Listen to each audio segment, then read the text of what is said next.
how to access better opportunities and good living for yourself، او بمعنى ازاي يكون لينا وصول لفرص افضل وحياة افضل. تمام. فرص الافضل دي ممكن تبقى فرص في الشغل، فرص في الحياة عامة، فرص في حاجات كتيرة جدا يعني. من فترة كنت بريسيرش عن شركة كنت مقدم فيها وكنت بعمل فيها انترفيو، فالجملة دي اتحفرت في دماغي لان هم كاتبين ده حرفيا عندهم في الهاند بوك، ان هم بيؤمنوا بفكرة ان كل واحد should be able to access better opportunities and good living for themselves، ان كل حد من حقه يكون ليه وصول لفرص افضل وحياة افضل. تمام. وبيعملوا ده من خلال ان هم بيهارينج anywhere، وبيساعدوا الشركات كمان ان هم يعملوا ده. تمام.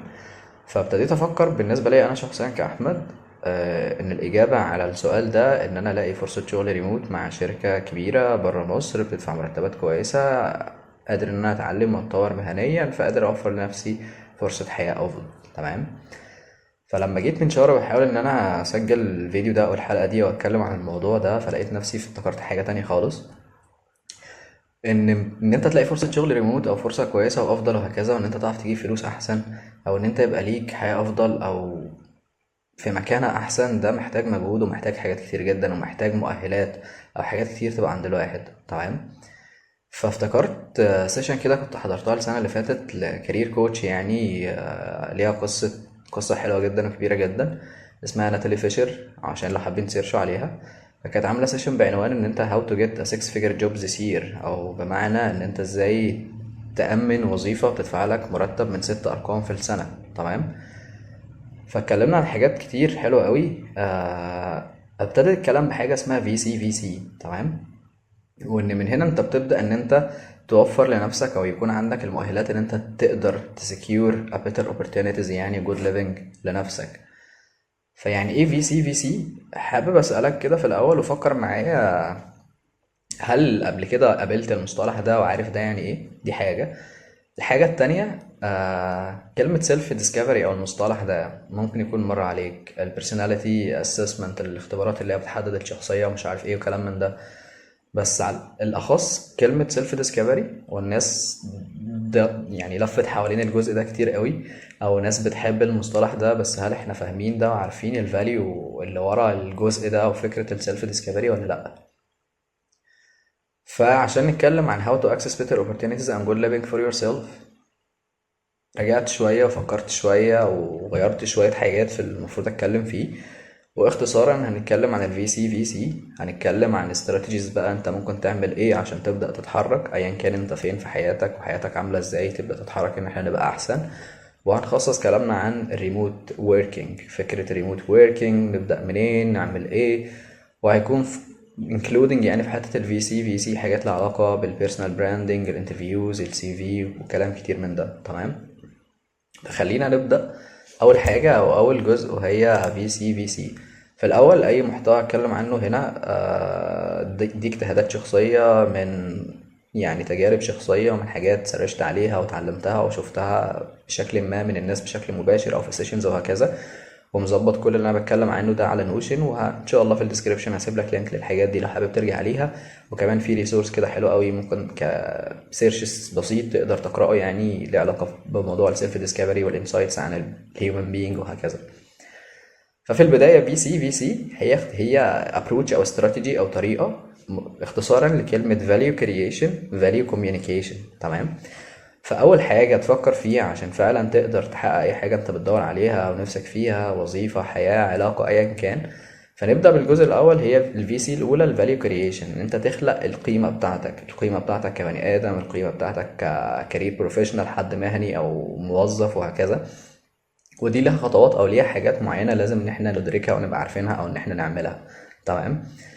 ليه الجزء ده مهم؟ ان انت لو مش فاهم نفسك او مش عارف نقاط القوة بتاعتك فين او الحاجات الحلوة اللي فيك كبني ادم او كموظف وهكذا، مش هتبقى عندك احسن طريقة ان انت تقدر تكوميونيكيت ده وان انت توصل ده في الانترفيوز او في حاجة انت رايح تتجوز حتى مثلا، فمش تعرف حتى انت تعرف انت ليه حلو وليه كويس وليه تستاهل الحاجة دي، كانت جوازة، كانت شغلانة، كانت اي حاجة. تمام. فالفاليو كرييشن هي خلق القيمة بتاعتك، ان انت تتعرف على نفسك، تفهم نفسك، انا حلو في الحاجة دي وشاطر في الحاجة دي، الحاجة دي بتمثلني، انا عندي مشكلة في الحتة دي، انا عندي فرص هنا وعندي كذا. تمام. فهنتكلم عن السيلف ديسكفري، ان الفاليو كرييشن انا شايف ان هي بعينها السيلف ديسكفري يعني، تمام، بس عشان ما نتوهش هنلخصها او نخليها تحت جزء الفي سي في سي ابروتش، تمام. فقعدت افكر كده شخصيا، عملت سيلف ديسكفري بس بشكل غير مقصود او بشكل غير مرتب او بشكل غير علمي قوي. كانت مع مرور الوقت ومع مرور السنين والمواقف والتجارب وحاجات كتيرة جدا، فابتديت ان انا الاحظ واخد بالي ان الحاجة دي او انا بتصرف بالطريقة الفلانية في الحاجة دي عشان انا بكون تريجرد، او ان انا بحب ده، او ده بيحفزني، او ده بيأثر عليا بالايجاب او بالسلب، وانا تفاصيلي واحد اتنين تلاتة وهكذا، تمام. وبعدين مرة بالسيرش كده بالصدفة وقع قدامي حاجة ذا ويل اوف لايف او حاجة زي كده، بس كانت صفحتين مختصرين. فلقيت ان الهيومن بينج مذكور، يعني الهيومن بينج هي اكتر من فاكتور، او ان انت كيانك كبني ادم ليه اكتر من تكوين، او اكتر من جزء، او اكتر من اسبكت. انت كبني ادم دلوقتي عندك عقل، فده جزء منتال، عندك قلب ومشاعر وحاجات، فده جزء ايموشنال، عندك جسدك اصلا، فده جزء فيزيكال، في حاجات لها علاقة بسلوكك والسيلف والحاجات دي كلها، تمام. فانا بشكل شخصي زي ما قلت ان الموضوع مشي معايا بشكل غير مرتب مع الوقت، بس ابتديت بقى لما وصلت لاخري ومش فاهم انا ايه بالظبط، وشايف نفسي شاطر في حاجات كتير بس مش عارف الاقي شغل احسن، بشتغل وبيحصل معايا كذا في الحياة عامة نفسها، في دروبات ابس اند داونز وحاجات بتحصل معايا. فالموضوع حصل بشكل عفوي شوية او مش مترتب، بس ابتديت فيما بعد ان انا لا ابدا ان انا ادون ده على الموبايل في ورقة وقلم، اخد نوتس، افكر مع نفسي واتكلم مع نفسي بصوت عالي او حتى جوه دماغي، تمام. وده اللي بيتقال عليه ريفليكشن بقى، ان انت تبدا ترفلكت، او ان انت حصل معاك حاجه فتبدا تعمل اسقاط لده وتفهم الموقف حصل في ايه، اناليسيس بقى ايه اللي حصل وانت ليه عملت ده ما عملتش ده وهكذا يعني، تمام. هقول مثال. مثلا حصل معايا موقف، الموقف ده انا مش عارف اتصرف ازاي، او اخدت تصرف مش عارف هو الصح ولا هو الغلط، هل انا كده الشخص الكويس ولا الشخص السيء. فدايرة كبيرة جدا، متاهة كده، مش عارف اوصل لحاجة. والموقف خلاص عدى والايام عدت والدنيا عدت، فتعدي الايام ويتكرر نفس الموقف بشكل مختلف او مع ناس مختلفة، فلاقي نفسي تايه برضو، ان انا قبل كده ما قدرتش ان انا ريفلكت او ان انا احلل وافهم انا عملت ده ليه، وهل ده كان صح ولا كان غلط، واثر عليا ازاي، تمام. موقف في موقف في موقف في مواقف مختلفة، سيناريوهات مختلفة، لغاية ما جيت في مرة وقلت لأ، أنا دلوقتي هفهم، أنا هفكر مع نفسي الأول وهفهم أنا هفكر في إيه وهقرر إيه وهقرر ده ليه، وهشوف بقى فيما بعد ده هيأثر أو هيعود عليا إزاي، تمام. فدي فكرة الريفليكشن، دي الطريقة اللي مشيت معايا بيها موضوع السيلف ديسكفري. وابتديت بالفعل اخد نوتس كده على جنب في حاجات بعيد عن بعضها، وبعدين ابتديت اجمع الحاجات دي، ومع الوقت ابتديت اضيف وهكذا، لغايه ما بقى عندي انا مسميها بيرسونال هاند بوك كده، بقسم فيه بشكل مبسط جدا انا بحب ايه وتفاصيلي مثلا كمايند سيت وكذا، السكيلز بتاعتي، الفاليوز بتاعتي في المطلق كبني ادم، والحاجات دي بتبقى ليها علاقه بالحياه الاجتماعيه والحياه نفسها، والحاجات دي لها علاقه بالكارير اكتر وهكذا يعني، تمام. من فترة بقى ابتديت ان انا افكر اكتر لو عايز اعمل ده بشكل علمي او بشكل مترتب، او لو حبيت اتكلم مع الناس في حاجة زي دي ممكن يعملوا ايه. لسه ما وصلتش لحاجة قوي لان انا مش اهل علم للجزء ده، بس ساعدونا بقى لو تعرف اي حد ككارير كوتش او لايف كوتش او حد ثيرابيست، ويا ريت لو يكون عنده ميكس من الحاجات دي، وحد فعلا بيحب يتكلم عن جزء السيلف ديسكفري، ان احنا ممكن نكلمه يعني ويجي يتكلم معانا بشكل علمي بقى، ونبدأ نشير الاسئلة بتاعتنا. المهم ابتديت افكر وسرش كده، فقلت بما اني عارف ان الهيومن بينج هي اكتر من فاكتور او اكتر من اسبكت، فتعالى نسيرش اونلاين او نسال تشات جي بي تي. مش التشات جي بي تي اللي هيخليك تعمل سيلف ديسكفري، بس هو على الاقل ساعدني ان انا افهم اساسيات، ابتدي اشوف ان انا هفكر فين او هفكر في ايه وابدا منين وهكذا، تمام. فاول حاجه، عارفين انتوا الام تي بي اي، التيست اللي بيعرفك انت نوع شخصيتك ايه وايه التريتس بتاعتك او انت بتحب ايه والحاجات دي، فدي كانت حاجه انا ابتديت اسرش عليها، وبتدي لك انسايتس عن نفسك يعني، تفهم حاجات أولية عن نفسك، تمام. الجزء التاني ابتديت أعمل ريسيرش، إن أنا مثلا دلوقتي عشان أقول الفاليوز بتاعتي أو السكيلز بتاعتي إيه، طيب المايند سيت ليها سكيلز وليها فاليوز، الإيموشنز بتاعتي ليها سكيلز وليها فاليوز، وليها نيدد نوليدج أو معرفة محتاج إن أنا أعرفها، بقدر أتعرف على نفسي إزاي، وبقدر إن أنا أطور الجزء ده عندي إزاي، وإيه الإكسبيرينسز اللي أنا محتاجها، تمام. فرتبت ده في شكل أسئلة، 3 أسئلة، 4 أسئلة أساسية.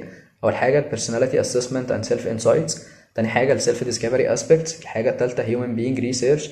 ان انا عملت سؤال كبير قوي، تمام. السؤال ده قعدت اقول لتشات جي بي تي بقى according to human being aspects اللي كذا وكذا وكذا، ليست مي بقى، مسكت كل اسبيكت اعمل لي ليست بالسكيلز والفاليوز والنولج نيدد في الحته دي والاكسبيرينسز نيدد، وازاي اقدر اشتغل على ده، ولو في اي سورس او اسسمنت اقدر ان انا احلل نفسي او افهم نفسي من خلاله يعني. تمام. الحاجات دي اعمل لكم بيها زي ريسيرش صغير كده، الهدف منه ان انت تدخل تقرا فتبدا تعرف الجزء اللي ليه علاقه بالانسانيه او الهيومن بينج او حته السيلف ديسكفري، فتاخد معلومات بشكل عام حتى لو انت قاعد مع نفسك بترفلكت كده، فانت عارف حاجات عن نفسك بس مش عارف توصفها في كلمه، تمام، او تعبر عنها بكلمه واحده كسكيل او كفاليو. فهتلاقي في سؤال بإجابة كبيرة جدا بيقول لك معظم يعني السكيلز او الفاليوز بتاعت كل جزء من الهيومن بينج فاكتورز يعني. فدي حاجة انا كنت بحتاجها وكانت بتضايقني جدا قبل كده، ان انا ببقى عارف حاجات عن نفسي بس مش عارف. لو حد سألني هفضل اشرح اقول كلام كتير جدا، مش عارف اقول كلمة واحدة او كلمتين صغيرين يقدروا يوصلوا لي المعلومة اللي انا عايز اوصلها. فحلو ان احنا نكسر كده العمى او الجزء الغامض عن حاجات اساسية ونبدأ نفهم الدنيا فيها ايه. حاطط لك كمان زي برومبت كده ان انت لو عملت البرسوناليتي اسسمنت ده فهتاخد سؤال معين تحط جنبه الشخصيه بتاعتك، فتبدا ان انت تعرف او تاخد سيلف انسايتس عن الشخصيه دي اللي هي بتمثلك. بس ده مش هيقول ان ده انت يعني، لان البني ادم اكبر بكتير جدا من احنا نحجمه في ليبلز وشويه كي ووردز، بس على الاقل هتبقى خطوه اولى يعني. تمام. فدي اول حاجه كنت عايز اتكلم عنها بشكل عام. وحاجه عايز اقول لكم يعني زي ما ابتديت في الاول ان انت عشان تلاقي في شغل احسن بكتير جدا ووظيفه احلامك وتعيش الحياه السعيده اللي انت نفسك تعيشها، او حتى تعيش حياه امنه وكويسه بالمينيمم بس، ففي الوقت الحالي والظروف كتيره جدا للبلد وحاجات كتير قوي مرينا بيها وجهل كتير جدا بقى موجود يعني، على عكس ما المفروض ان هو يكون. فلا احنا محتاجين ان احنا نبدأ نفكر ونفهم نفسنا ونعرف نفسنا وناخد بالنا من نفسنا عشان نبقى احسن يعني، لان من حق كل بني ادم في الدنيا ان هو يلاقي فرص احسن ويعيش حياة احسن. فدي خطوة أولى، موضوع السيلف ديسكفري. ممكن تدخلوا تقرأوا الريسيرش السريع ده والأسئلة دي، وده ممكن يساعدكم برضو إن هو حتى لو مش هتاخد منه معلومات معينة أو معلومات حاسس إن هي شبهك، بس على الأقل هتبدأ إن أنت تعمل لك انسبيريشن بشكل ما، تبدأ تفكر بشكل مختلف، أو حتى إن أنت تبدأ تسعى وتدور على فكرة السيلف ديسكفري. لو أنت قادر تروح لحد متخصص، لو أنت شاطر وبتحب تريسيرش وتذاكر وتدور وتروح وتيجي وهكذا. وزي ما قلنا لو تعرفوا حد شاطر حابين نتكلم معاه في الجزء ده، ابعتولي أو منشن اسمه يعني وأحاول أريتش أوت للشخص ده. عشان تعمل فاليو كرييشن، تاني حاجة ودي حاجة برضو أخدتها في السيشن بتاعت ناتالي فيشر دي، اتكلمت عن حاجة بتقول two voices to watch for، أو نوعين من الأصوات اللي أنت المفروض تبدأ تدور عليهم عشان يساعدوك في الفاليو كرييشن أو السيلف ديسكفري والريفليكشن. النوعين من الأصوات دول، أول حاجة هو الثوت ليدر أو الإكسبرت أو الشخص اللي هو اكسبيرينس جدا في حتة معينة أو في حاجة معينة. تمام. الصوت التاني هو اهلك وناسك، اهلك، قرايبك، صحابك، زمايلك في الشغل، الناس اللي انت تعرفها بشكل قريب وبتتعامل معاها في مساحة معينة او لهدف معين. لو هم بتوع الشغل فهيبقوا اكتر فاهمين في حتة الشغل ومهاراتك في الشغل. لو ناس صحابك فعارفينك كبني ادم، وبرضه ممكن يكون عارفينك كارير بروفيشنال يعني. فتبدأ تتكلم مع الناس دي وتبدأ تسألهم وتشوف الحاجات اللي جوه دماغك وتبدأ تفكر الحاجات اللي انت محتاج تعرفها او تفهمها، او شايف ان السؤال ده هيقدر يفيدك من الاجابات بتاعتهم. بس في نوت مهمة جدا، ان انت لما تسأل حد عن حاجة، وخصوصا اللي هو مش من الناس بتوعك، تحاول دايما تفهم هو عمل ده ازاي، قدر يساعد حد قبلك في ده ازاي، عشان الحاجات دي تبدأ توريك هل فعلا الشخص ده اهل علم او اهل ثقة ان هو يساعدك في الحاجة دي ولا لا. ولاننا في الاول وفي الاخر بني ادمين يعني، فممكن البني ادم في الوقت ده يكون متأثر بشيء ما، او ما يكونش انسان نقي 100% يعني، كطيب عنده حتة النزاهة والمصداقية، فممكن يكون غيران منك او حقود عليك او يحب يأذيك بشكل ما او يضرك بشكل مقصود او غير مقصود. زي ما قلنا ان البني ادم ممكن يتأثر بحاجات كتيرة جدا، يومه مش احسن حاجة، بيمر فترة صعبة، فممكن تكون الانبوتس او الحاجات اللي هيرد عليك بيها تكون متأثرة بأفكار معتقدات شخصية أو بظروف شخصية. وفي نفس الوقت عشان تميك شور إن الشخص ده فعلا أهل ثقة إن أنت تسمع له. وحاجة أخيرة، أنت بني آدم وعندك قلب وعقل، تمام؟ حاول تشوف الكلام اللي أنت بتسمعه ده قادر تبروسيد الحاجات دي جواك، هل الحاجات دي متوافقة مع أفكارك ومعتقداتك والأساسيات اللي بتشكلك وبتكونك ولا لأ. تمام؟ عشان ما اروحش اسال حد عن حاجه بس انا معتقداتي تمام، سواء دينيا او غير دينيا، وافكاري والحاجات اللي انا مؤمن بيها، الاقي ان الكلام ده عكس ده، بس اقول لا خلاص ده هو الشخص ده الخبره في الحته دي فانا هسمع كلامه. لا، هي مش بالمسطره والقلم، تمام؟ وده مش قران ولا عشان ناخده بالمسطره والقلم زي ما اتقال يعني. فدي نقطه كنت عايز اتكلم فيها. نقطه كمان عن المنتورشيب، او ان انت يكون ليك منتور. كلنا طبعا عارفين البوست اللي بتتشهر في كل حته على الفيسبوك لدكتور اسلام دغش، وانا بذكر اسمه عشان لو تقولوا بقى في حد ذكر اسمك في حاجه معينه، عشان عايز اتكلم معاه فتبقى طريقه برضه، فاهم؟ آه البوست بتاع المنتور ده حاجة فكرت فيها كتير جدا، عدت عليا كتير قوي جوه دماغي في مواقف في حياتي، وللأسف ما كنتش عارف ألاقي ده ولا أعمل ده، وأوقات كنت ببقى متضايق إن في ناس عندها نتورك حلوة جدا وعندهم منتورز وهكذا، وإزاي نقدر نعمل ده. ناس كتير قوي قعدت تستغل البوست والترند ده عشان تزيد وريتش وحاجات. بس عايز اتكلم بجد بقى، ازاي تلاقي منتور او يبقى عندك منتور؟ تمام.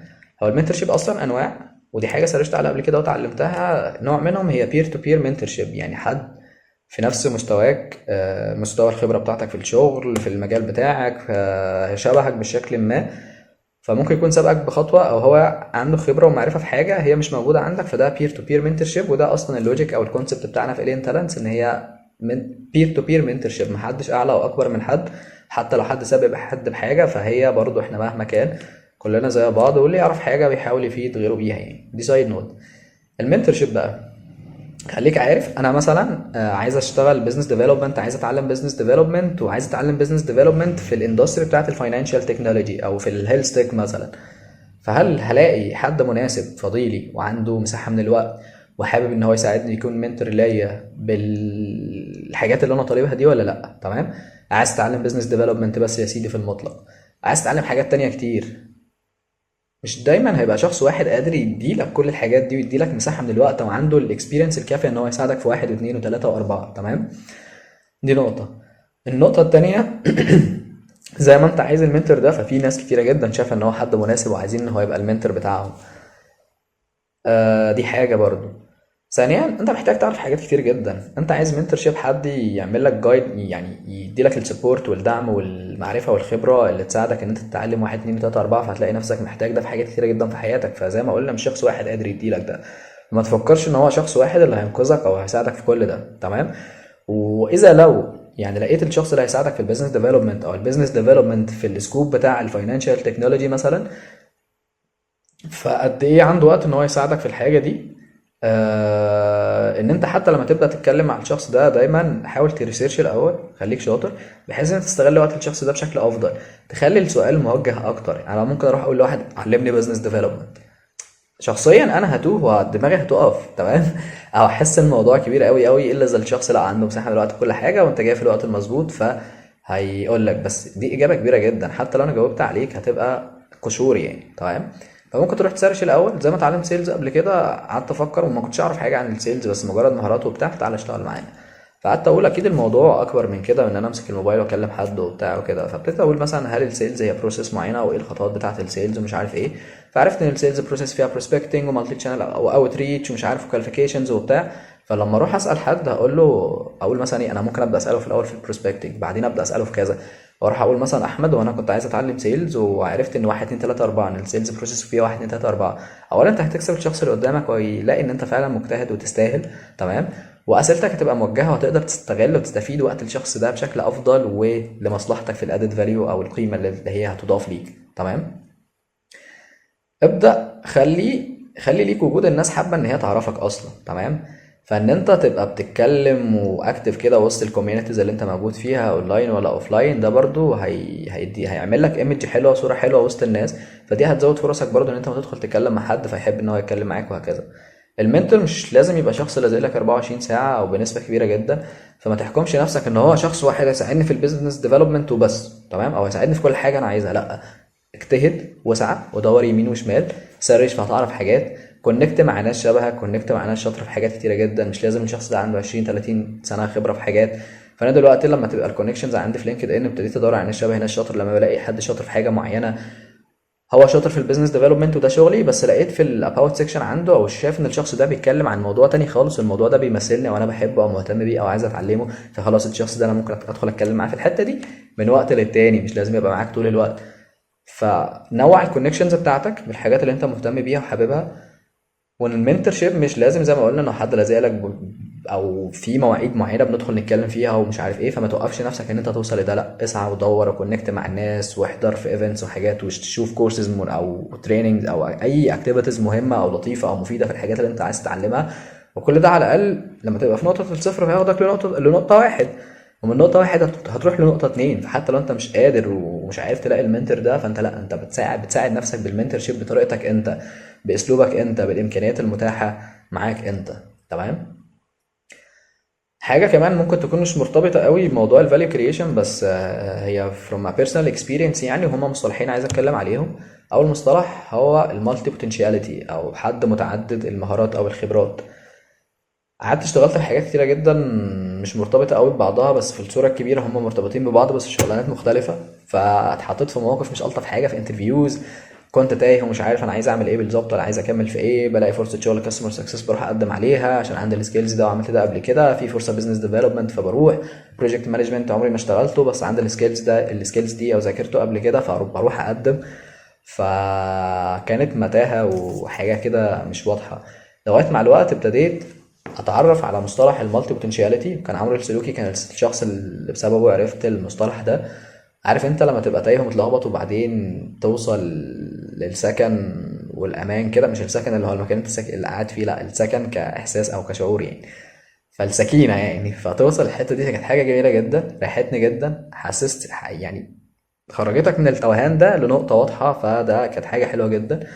فكلمة مالتي بوتنشاليتي، لو انت شخص عندك خبرات في حاجات متعددة، فلو انت حاسس ان انت تايه وعكيت وضيعت سنين كتير قوي في حاجات ملهاش علاقة ببعض او مش قادرة تساعدك، لا، افهم ان في حاجة اسمها مالتي بوتنشاليتي. على الاقل ما تدخل انترفيو وتتكلم مع الناس فتعرفهم ده اسمه ايه، وتعرفهم ان انت حتى على الاقل هم مش عارفين، فانت تقول لهم حاجة زي دي فيقدروا يشوفوا الادد فاليو او المهارات اللي عندك اللي ساعدتك ان انت تعمل اكتر من حاجة وحاجات مختلفة، وازاي قدرت ان انت تستمر او ان انت تقدر تسرفايف في الحاجات دي كلها. تمام. فدي حاجة ممكن تسيرش عليها برضو وتشوف هل دي حاجة بتمثلك ولا لأ. وزي ما قلنا حاجة هتساعدك فعلا ان انت تحس ان انت وصلت لنقطة واضحة او نقطة نور يعني. الحاجة التانية، احنا عارفين الستارت ابس وريادة الأعمال، فالشخص اللي بيبقى عنده فكرة وبيبدأ يشتغل عليها ويعملها بيزنس أو ستارت اب ده اسمه انتربرنور أو رائد الأعمال. في مصطلح تاني أعرفه من زمان جدا وكنت بقوله أوقات في الانترفيوز عشان عايز أقول للناس إن أنا عندي النولج أو الإكسبيرينس دي أو القدرات دي، بس مش كل الناس قادرة تفهم ده. لغاية ما حد اسمها منى إبراهيم بتشتغل في شركة ريبوستا اتكلمت عندها في تيدكس توك، فشكرا ليها والله. وكانت حاجة لطيفة جدا برضو، نفس نقطة النور بتاعت المالتي بوتنشاليتي. الحاجة دي اسمها انتربرنور، أو هي بتبدأ بالآي. رائد الأعمال بتبدأ بالإي، إنما الانتربرنور دي رائد الأعمال الداخلي. ده الشخص اللي هو بيأكت لايك رائد أعمال، بس هو بيكون رائد أعمال داخلي، اللي هو مثلا حد بزنس ديفلوبمنت بس بيفكر بالمايند سيت بتاعت رائد الأعمال. انه مش بس بيروح وبيبلان واستراتيجيك ومش عارف ايه وريتش اوت للكلاينتس، لا بيفكر في افكار تانية مختلفة، افكار هتمباكت البيزنس على مستوى كبير جدا او على مدى بعيد. حتى قادر ان هو يفكر في حاجات تساعد تيمز تانية كروس فانكشنالي مع تيمز تانية. قادر ان هو يبدا بروجكتس فروم سكراتش من الصفر، مش بس التاسكس او الريسبونسبيلتيز المحدده المطلوبه منه.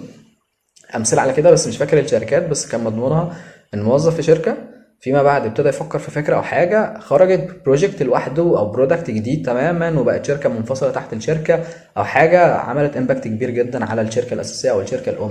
ده فرق ما بين موظف عادي وحد انتربرينور، فده مصطلح برضو ممكن تسيرش عليه. ممكن تكون انت الشخص ده، فدي حاجه هتحسسك بالسكينه او نقطه نور واضحه وتفهم نفسك يعني، او تشوف ايه الادد فاليو من حاجه زي دي، ممكن تساعدك في الانترفيوز ان انت لما تتكلم عنها تفرق معاك يعني. تمام. في الاخر كده خلينا نقول سريعا احنا النهارده كنا عايزين نتكلم على ايه او نظهر بوينت ايه بالظبط، هي اهميه الفاليو كرييشن او السيلف ديسكفري.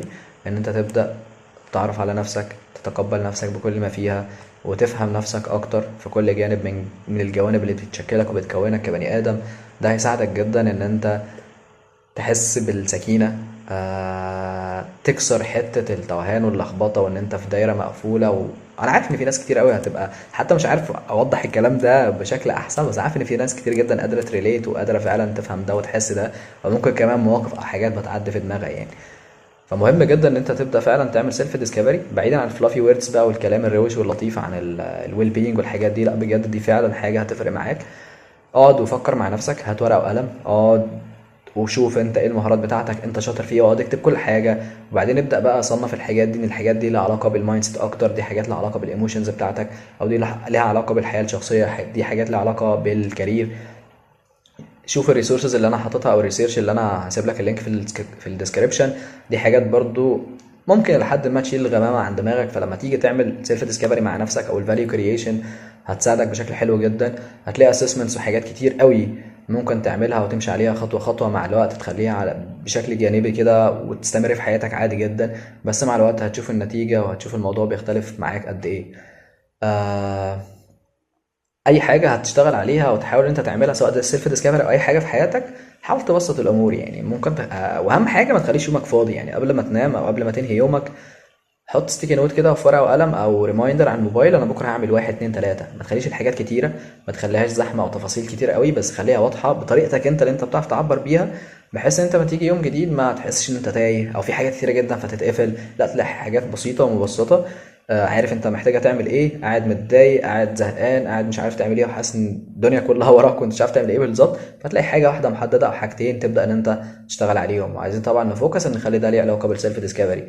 اقرا وسيرش كتير، خش شوف الريسورس او السيرش اللي انا هسيبه لك، الاسئله بالاجابات بتاعتها. حاول انت تشوف الاسئله دي وتسالها تاني على الانترنت او لناس عندها اكسبيرينس كافيه في الحته دي بالشكل اللي يناسبك، بالطريقه اللي هي بتتماشى معاك. من قريب، يعني من حوالي 9 شهور او 10 شهور، كنت في مرحله مش احسن حاجه برضو، ابتديت شغل جديد والدنيا كانت محكوكه معايا وضغط جدا، سواء من الشغل او من حاجات كتير جدا جوه دماغي بعيدا عن الشغل. فجيت في مره حطيت ستيكي نوت كده قصادي على الحيطه، فكتبت ان I'm starting over عشان بس اهون على نفسي وما انساش ولا اعك ولا لخبط ولا اعمل شغل وخلاص ولا اعدي يومي. فابص كده فاعرف ان انا starting over، فاتس اوكي، كل اللي باظ وكل اللي حصل وكل اللي فات وكل اللي عملته نبدا من جديد. فحقيقي كانت حاجه قادره تهون عليا الدنيا شويه، تخليني لا ستارتنج اوفر، خلاص يلا بينا نعمل حاجه. بما اننا ستارتنج اوفر ففاكس كل اللي فات او ملوش لازمه احنا في دلوقتي. كنت بكتب حاجات عن مواقف حلوه حصلت معايا، او لما كنت ماشي كويس في حياتي او بجتهد او بسعى ايه اللي حصل لي، او كنت عايش ازاي او عامل ازاي. فكنت بكتب كلمتين او جمل معينه. كنت بكتب مثلا اهدافي بس من غير زحمه كتيره، فكل يوم حتى وانا قاعد قصاد اللاب زي كده فببص كده، فلو انا متضايق لو انا فصلت، لو انا مش عارف اعمل ايه، فعلى الاقل بلاقي حاجه دايما تخليك ترجع للبوينت الحلوه او المساحه الحلوه اللي انت فيها، او اللي انت بتحاول تعمل فيها حاجه كويسه لنفسك. تمام. خلي عندك ان احنا نعمل ديلي كوميوت او ديلي كوميوت، ان انت تخلي عندك روتين يومي. تمام. ممكن كتير منكم سامع ان انت مهم جدا ان انت يبقى عندك روتين يومي، يعني ده حاجه مش تقليديه ولا حاجه ملهاش لازمه ولا حاجه مش كرييتيف. لا، خلي عندك روتين يومي. ممكن يبقى مبسط، وفي الحته بتاعتنا ممكن تخلي ان انت عندك كل يوم ساعتين، كل كام يوم ساعتين، كل اسبوع ساعتين. الساعتين دول لو انت شغال على سيلف ديسكفري فخلي عندك ان الساعتين دول الحاجه دي، وما تسيبهاش فاضيه مفتوحه كده. لا، حاول تحط بوينتس معينه او حاجات معينه واهداف معينه عايز انت تشتغل عليها. زي ما قلنا ما تكترش، ما تعملش زحمه والحاجات دي كلها. تخليها للسيلف ديسكفري. لو انت بتدور على شغل فخلي فيه مساحه تانية للشغل، بحيث ان انت تقعد مع نفسك كده: فانا عندي ساعه دي ان انا هذاكر فيها البيزنس اناليسيس، انا عندي الساعه دي ان انا هشتغل فيها عن السيلف ديسكفري. طب هعمل ايه في السيلف ديسكفري؟ هسيرش اونلاين عن واحد اتنين تلاته، او هحاول اسال احمد، او هسال كذا، او هدور على كذا، او هشوف السيرش اللي كان محطوط. فتخلي الموضوع واضح شويه عشان ما تتوهش شويه، ما تتلخبطش. تمام. ده الجزء الاول. الجزء التاني هنتكلم عن الفاليو كوميونيكيشن. انت خلاص تمام، ابتديت ان انت تفهم نفسك وعارف انت حلو في ايه وشاطر في ايه كبني ادم وكبروفيشنال وبتاع. ازاي بقى تقدر تكوميونيكيت الفاليو بتاعتك دي؟ ان الجزء التاني من الفي سي بي سي هي فاليو كوميونيكيشن، ان انت توصل او تتكلم القيمه بتاعتك. لو انت في انترفيو ازاي تتكلم عن نفسك صح، لو انت في الحياه ازاي ان انت تظهر للناس الحاجات الحلوه اللي فيك، او انت بحقيقتك يعني، واللي ان شاء الله تبقى حلوه، وتشتغل على الحاجات الوحشه فتبقى حلوه يعني. تمام. بس هيبقى الفوكس بتاعنا اكتر عن الكارير بس. نفس الموضوع تقدر تطبقه لاي حاجه في حياتك، في المطلق، في علاقاتك، في النتورك بتاعتك، في جوازتك حتى يعني. ففي الفاليو كوميونيكيشن هنتكلم عن بيرسونال براندنج، هنتكلم عن السي في والكفر ليتر، هنتكلم عن لينكد ان، وعن وجودك اصلا اونلاين بشكل عام، وعن جزء الانترفيوز. وحاجه تانية في الاخر، بس دي حاجه بيرسونال وخليها في الاخر، يعني هي ملهاش علاقه بالكارير لكن هي علاقه بكل حاجه في حياتك عايز تبقى احسن. دي حاجة شخصية والمفروض كلنا بنعملها يعني، بس هتبقى تسكيل لنفسي وليكم برضو. وفيما بعد نتكلم عن الاستراتيجيز، نبدأ نطبق ده ازاي اكتر، وعن ريموت ووركينج والانترفيوز بشكل مفصل اكبر يعني. ماشي. تنساش اللينك في الديسكريبشن، تلاقي الريسورس بتاع الكلام اللي انا بتكلم عنه دلوقتي، وكمان الريسيرش اللي انا كنت عملته عن السيلف ديسكفري.